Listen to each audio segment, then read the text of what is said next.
Hello everyone, welcome to SkillWeb. Today we will learn how to divide in Microsoft Excel.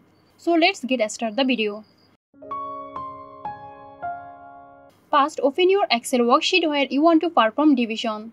Now click on the cell where you want the division result to appear. In the selected cell, start typing the division formula.